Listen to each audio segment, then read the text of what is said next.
राधे राधे सखियों। गणेश जी की कहानी। विष्णु भगवान लक्ष्मी जी के साथ विवाह करने के लिए जा रहे थे तो सारे देवी देवताओं को बुला लिया। सब देवी देवता कहने लगे कि गणेश जी को क्यों नहीं बुलाया। तो विष्णु भगवान जी बोले, दून दुलाली, सूंड सुंडाली, हाथी जैसा सूंड, मोटे मोटे कान, इसे साथ में ले जाकर क्या करेंगे। इसे तो घर की रखवाली के लिए छोड़ दो। बारात चली गई। इतने में नारद जी ने गणेश जी को भड़का दिया। आपको साथ ले जाने में से बारात बहुत बुरी लगी, इसलिए आपको यहाँ छोड़ दिया। इससे गणेश जी को बहुत गुस्सा आया और सारे चूहों को आज्ञा दे दी कि सारी जमीन खोखली कर दो। चूहों ने सारी जमीन खोखली कर दी, जिससे गणेश जी के रथ का पहिया धरती में धंस गया। सब पहिया निकालने लगे पर रथ का पहिया नहीं निकला। फिर किसान खाती को बुलाया और पहिए को हाथ लगाकर बोला कि बोलो गणेश जी महाराज की जय। तो पहिया निकल गया। तब उन्होंने कहा कि गणेश जी को मनाए बिना कोई काम सिद्ध नहीं हो सकता। आप सबसे पहले गणेश जी का विवाह रिद्धि सिद्धि के साथ करो, बाद में विष्णु भगवान का विवाह लक्ष्मी जी के साथ करो। गणेश जी महाराज ने जैसे भगवान के कार्य सिद्ध किए वैसे हम सबके करें। बोलो गणेश जी महाराज की। एक बुढ़िया माई थी। वो सूर्य नारायण भगवान की पूजा किया करती थी। पड़ोसन से गोबर लाती, घर को लीपा पोती करती और भगवान का भोग बनाती और भोग भगवान को, सूर्य नारायण भगवान को लगाया करती। एक दिन उसकी पड़ोसन से किसी बात पर कहा सुनी हो गई तो उसने उसने गोबर देने से मना कर दिया। तो उसने ना लीपा, ना पोता, ना बनाया, ना खाया। इस तरह से उसको एक सप्ताह बीत गया।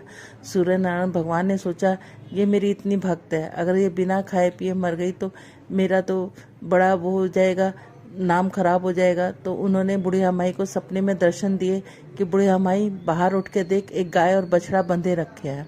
बुढ़िया माई सुबह उठी, उसने देखा एक गाय बछड़ा थे। अब वो सुबह वो गाय एक लड़ सोने की दिया करती, बाकी सारा गोबर किया करती। पड़ोसन आती, सोना ले जाती और गोबर छोड़ जाती। इस तरह से काफ़ी दिन चलता रहा। तो भगवान ने सोचा कि बुढ़िया माई को तो ये तो सीधी सादी भोली भाली है, इसको कभी पता ही नहीं चलेगा कि ये सोना भी देती है। एक दिन उन्होंने जोर से आंधी में चला दिए।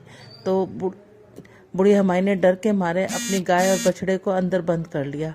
अब वो सुबह उठी तो देखा वो कुछ सोना दे रही है, बाकी गोबर दे रही है। उसने अब गाय बछड़े को अंदर बंद करना शुरू कर दिया तो पड़ोसन को सोना मिलना बंद हो गया। उसने जाके राजा के दरबार में जाके शिकायत लगाई कि ऐसी गाय और बछड़ा तो राजा महाराजाओं के घर में होनी चाहिए जो सोना देती है। राजा के सैनिक आए और बुढ़िया माई की गाय और बछड़े को पकड़ कर ले गए। वहां जाकर गाय ने सारे महल में गोबर ही गोबर कर दिया। तो राजा को बड़ा गुस्सा आ गया। उन्होंने बुढ़िया माई को पकड़ के बुला लिया और वो कहने लगे, तुझे सोना देती है ये गाय और बछड़ा और यहाँ गोबर ही गोबर कर दिया। तो वो कहने लगी, ये मुझे सूर्य नारायण भगवान ने दिया, लेकिन पड़ोसन ने अपने उसके ईर्ष्या के कारण यहाँ पर आकर शिकायत लगा दी। तो उन्होंने कहा, अच्छा ऐसी बात है तो सूर्य नारायण भगवान से प्रार्थना करो। उसने प्रार्थना करी, सारे महल से गोबर गायब हो गया। राजा ने उस बुढ़िया माई को काफ़ी सारा धन दिया और गाय बछड़े दिए और उस पड़ोसन को दंड दिया। जैसे सूर्य भगवान ने उसको दिया वैसे कहना सुनना सबको देना। श्राद्ध पक्ष जिसमें कही जाने वाली कहानी और उसकी पूजा का बड़ा विधान है। ये सब कहानी हम पीपल देवता के नीचे कहते हैं, क्योंकि हम लोग हमें पता है कि हमारे पीपल देवता में सभी देवी देवता और साथ में हमारे पितर वास करते हैं। कहते हैं कि 15 दिनों में पीपल देवता को सींचने से और 7वां अध्याय गीता का करने से और ये कहानी कहने से हमारी सारी मनोकामना पूर्ण होती है। कहते हैं जिनके पीपल के नीचे पितरों की कहानी कहने से पितृ देवता बड़े खुश होते हैं, प्रसन्न होते हैं और वो हमें आशीर्वाद देकर 16वें दिन के बाद वो अपने लोक को वापस लौट जाते हैं। वो कहानी कुछ इस प्रकार है। राधे राधे। पहली कहानी इस प्रकार है कि एक दो भाई थे, एक गरीब था और एक अमीर था।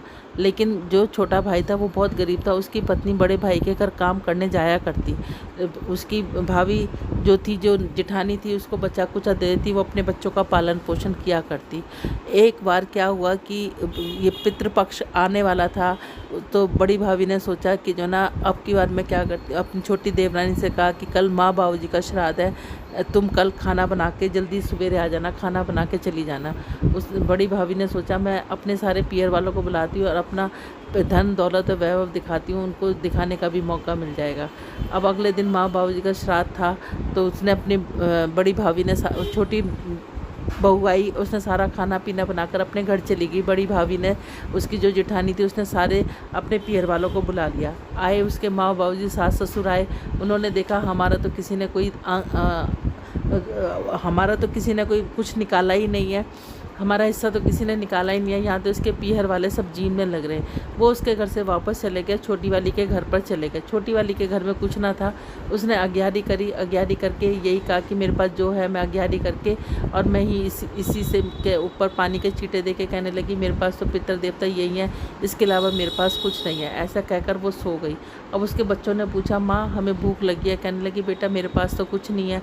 अब वो क्या करा कि वो पितर देवता आए और वो राख को ही चाट कर चले गए। रात को जहाँ पर वो सारे उनके दोस्त वगैरह बैठे हुए थे, वो सब पूछने लगे, कोई कहता मेरे बेटे ने ये बनाया, कोई कहता मेरे बेटे ने ये बनाया, कोई कहता मेरे बेटे ने मेरी पसंद का खाना बनाया। तो उन्होंने कहा, तो कहने लगे हम मेरे बड़े बेटे ने खाना तो बनाया लेकिन हमारे लिए कुछ नहीं निकाला, उसके तो पीहर वाले जीम रहे थे। उसके बाद उन्होंने कहा तुम्हारा छोटा बेटा के छोटे बेटे के पास कुछ नहीं था, उसने तो अग्यारी करके छोड़ दिया, तो हम उसी को चाट के आ गए। लेकिन कुछ देर बाद वो दोनों जने नाचने लगे कि मेरे छोटे बेटे के घर में खूब धन दौलत हो जाए, मेरे बेटे के घर में खूब धन दौलत हो जाए। उधर उसके बच्चे भूख प्यास से बिलख रहे थे, तो उन्होंने उससे कहने लगे कि माँ हमें भूख लगी है। उसने गुस्से में कहा, छोटी बहू ने कि गुस्से में कहा कि जाके आंगन में देखो, एक वो भिगोना उल्टा रखा है, उसमें ही खाना रखा होगा, तुम जाकर खा लो। वो आंगन में बच्चों ने जाके आंगन में वो बर्तन उघाड़ के देखा तो उसमें बहुत सारा धन दौलत और हीरे मोती भरे हुए थे। वो समझ गई कि सब मुझे पितर देवताओं ने, मेरे सास ससुर ने मुझे आशीर्वाद दिया। अब वो उनको लेके अगले साल से उसने बहुत अच्छी तरह से उनका अपने श्राद्ध किए। भगवान ने जैसे उसके पितर देवता खुश हुए, वैसे कहते सुनते हमें और हमारे परिवार के सबके खुश होना। बोलो पितर देवता महाराज की जय। दानीकरण हमेशा सोने का दान किया करता है। वो कभी अन्न का, फल का, पानी का या कपड़े का दान नहीं किया करता था। वो हमेशा दानी के नाम से विख्यात हुआ, लेकिन सोने का दान किया करता था। उसकी जब मृत्यु हुई तो उसको बड़े अच्छे राजमहल के अंदर रखा गया, लेकिन वहाँ सब कुछ सोने का था। वो बड़ा खुश हुआ कि मैंने सोने का दान किया। अब उसको भूख लगी तो उसके लिए खाना परोसा गया, लेकिन वो भी सब सोने चांदी के थे। तो वो कहने लगा कि मैं सोने का खाना कैसे खाऊं। तो उन्होंने कहा कि तुमने अपनी ज़िंदगी में कभी अन्न का, धन का, कपड़े का, लत्ते का, पानी का दान ही नहीं किया। अब वो बड़ा परेशान हो जाता है, भूख प्यास से बेहाल हो जाता है। तो वो कहता है कि ठीक है, मुझे फिर 15 दिन के लिए आप मुझे धरती पर भेजो तो मैं सब दान करूँगी, सब कुछ दान करके आऊँगा। तो वो वापस धरती पर आता है और ये 15 दिन के श्राद्धों में वो सब कुछ दान करके फिर वापस जाता है। तो उसको महल में हर चीज़ मिलती है। इसलिए कहते हैं कि 15 दिन हमें अपने पितरों के निमित्त सब कुछ दान करना चाहिए। इसके दान करने से हमारे घर में धन धान्य की और पुत्र पौत्र की बढ़ोतरी होती है। जैसे करण के लिए सब कुछ क्या, वैसे कहते सुनते हमारे पितर हमारे और हमारे परिवार के लिए सब कुछ करें। तीसरी कथा जो पीपल के नीचे कही जाती है वो इस प्रकार है कि एक गरीब किसान था। तो वो गरीब किसान था तो उसके घर में जब भी औलाद पैदा होती वो 6ठे दिन होकर मर जाती। वो बहुत परेशान हो गया। एक बार वो इस तरीके से उनकी 6 औलाद मरने के बाद वो बूढ़े, दोनों दमयंती बूढ़े हो गए। अब वो सोचने लगे कि हमारे कोई औलाद भी नहीं है और हम बूढ़े भी हो गए, हम कैसे करेंगे। एक बार उसके घर में जो अनाज रखा था उसमें भी कीड़े पड़ गए और उसके खेत में एक पीपल का पेड़ था, वो भी सूखने लगा। वो पीपल के पेड़ के नीचे बैठ के सोचने लगे कि अब हमारा गुजारा किस तरीके से होगा। वो बहुत परेशान रहने लगे। रोकिए।